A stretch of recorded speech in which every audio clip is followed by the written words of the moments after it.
സൗന്ദര്യം എന്നാൽ മമ്മൂട്ടിയാണെന്നും സൗന്ദര്യവുമായി അദ്ദേഹത്തെ താരതമ്യപ്പെടുത്തുന്നതിന് കാരണമുണ്ടെന്നും സലിംകുമാർ പറയുന്നു. സിനിമയിൽ മമ്മൂക്ക അവതരിപ്പിച്ചിട്ടുള്ള കഥാപാത്രങ്ങളെല്ലാം സൗന്ദര്യം തുളുമ്പുന്നവയാണ്. അദ്ദേഹം ഒരു കുടുംബനാഥനായാണ് അവതരിപ്പിക്കുന്നത് എന്നിരിക്കട്ടെ, അദ്ദേഹമായിരിക്കും മാതൃകാ കുടുംബനാഥൻ. ആ കഥാപാത്രം കുടുംബത്തിനു വേണ്ടി ജീവിക്കും, കുടുംബത്തിനു വേണ്ടി മരിക്കും. ഓരോ സ്ത്രീയും കൊതിക്കും തന്റെ ഭർത്താവ് അതുപോലെയായിരുന്നുവെങ്കിലെന്ന്. സഹോദരൻ, കാമുകൻ, ഭർത്താവ്, ചരിത്രപുരുഷൻ എല്ലാവരും മാതൃകാ പുരുഷന്മാരാണ്. അതുകൊണ്ട് ധൈര്യമായി മമ്മൂട്ടിയുടെ പേര് സൗന്ദര്യത്തിന്റെ പര്യായമായി പറയാം. മറ്റൊരു കാരണം വ്യക്തിജീവിതത്തിലും അദ്ദേഹം കരടൊന്നും വീഴ്ത്തിയിട്ടില്ല എന്നതാണ്, സലിംകുമാർ പറഞ്ഞു. ട്രാക്കിലെ സൗന്ദര്യമാണ് PT ഉഷ, എഴുത്തിലെ സൗന്ദര്യമാണ് MD വാസുദേവൻ നായർ, രാഷ്ട്രീയത്തിലെ സൗന്ദര്യമാണ് VS അച്യുതാനന്ദൻ.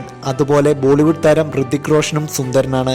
എന്നാൽ ഇടിക്കൂട്ടിൽ മൈക്ക് ടൈസനൊപ്പം ഋതിക് റോഷൻ നിന്നാൽ സൗന്ദര്യം ടൈസൺ ആണെന്നും സലിംകുമാർ പറഞ്ഞു. മാത്രമല്ല താനും സുന്ദരനാണെന്നും അതിൽ താൻ അഹങ്കരിക്കുന്നുണ്ടെന്നും സലിംകുമാർ പറഞ്ഞു.